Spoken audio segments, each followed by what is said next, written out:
This film is not just a biography. It's a riddle. We will tell the story of a man born in 1971 in a southern city who grew from a dreamer into a world-changing entrepreneur. We will not mention his name or the names of his companies. Instead, we will focus on his journey and invite you to guess his identity at the end.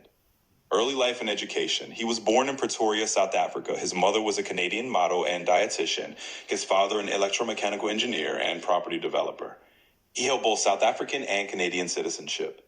A bookish child, he devoured science fiction and taught himself programming, selling his first game at age 12 for $500. After his parents' divorce, he lived briefly with his father, but later regretted the decision. Bullying made school difficult, but he learned martial arts and resilience. At 17, he immigrated to Canada to avoid South Africa's compulsory military service, studied at Queen's University, then transferred to the University of Pennsylvania to earn degrees in physics and economics. He briefly entered graduate school at Stanford, but left after 2 days to join the emerging internet boom. Early ventures. In 1995, he co-founded a web software company that provided maps and business directories for newspapers, working day and night in a rented office. The company secured contracts with major newspapers and sold to a computer manufacturer for $307 million, netting him $22 million. With his share of the proceeds, he co-founded an online financial services firm, one of the first internet banks. Investors ousted him, but the firm later merged with a competitor and evolved into one of the world's largest digital payment platforms. When it was sold to a major e-commerce company, he received about $175 million. Space, making the impossible possible. Fascinated by space travel, he joined the Mars Society and tried to buy Russian rockets. After being rebuffed, he decided to build his own. In 2002, he invested $100 million to start an aerospace firm and became its chief engineer. Lacking formal training, he taught himself rocket science. The company's first 3 launches failed, nearly bankrupting him, but the fourth in 2008 reached orbit. The company then secured a $1.6 billion contract to deliver cargo to the International Space Station. It pioneered reusable rockets that land vertically, reducing launch costs, and became the first private firm to send humans into orbit in 2020. In 2023, it tested a super heavy launch vehicle. Although the flight failed, he views failure as part of innovation. Electric vehicles and energy. In 2004, he invested about $70 million in a small company making electric cars and later became its CEO. The firm nearly collapsed during the 2008 financial crisis, but he personally funded payroll and persuaded investors to continue. The company eventually became the world's largest producer of electric vehicles and built large battery factories. It developed driver assistance software praised for innovation, but criticized for safety.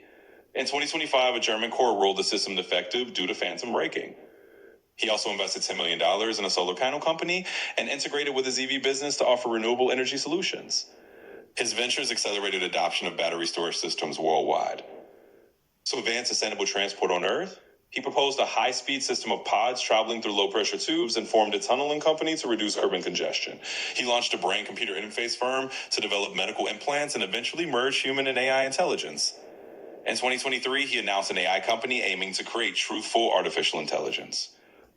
Social media and controversies. In 2022, he purchased a major microblogging platform for $44 million, removed most of its executives, and rebranded it as an everything app. His overhaul, reducing content moderation, introducing subscriptions, and cutting staff, drew criticism and triggered lawsuits, and the platform's value fell sharply. In 2023, he accepted a role in a government efficiency initiative, advocating drastic budget cuts, but resigned in 2025 to focus on his companies.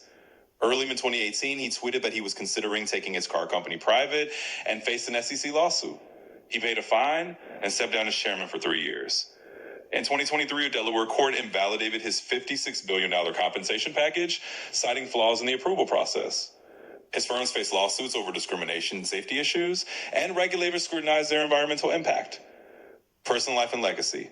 He's been married twice and has 14 children. As a child, he was bullied, but learned self-defense and resilience. He works 80 to 100 hours per week and publicly said he has Asperger's syndrome. Despite controversies, he's been the world's richest person since 2021, with a net worth estimated at over $386 billion in 2025. He views wealth as a tool to fund projects that he believes are essential for humanity's future, such as interplanetary colonization, renewable energy, and AI. His relentless pursuit of ambitious goals has earned admiration and criticism. He inspires millions to dream bigger, while provoking debate about the ethics and consequences of rapid technological change. Conclusion. This condensed version of the story shows the arc of a boy from Pretoria who became one of the most influential entrepreneurs of the 21st century. He builds rockets, electric cars, tunnels, and AI. He buys social media platforms. He dreams of Mars. His story is filled with risk, resilience, and controversy. We still have not said his name. Who do you think the story is about? Write your guess in the comments. Regardless of your view, his impact on space travel, transportation, energy, and public discourse will resonate for decades.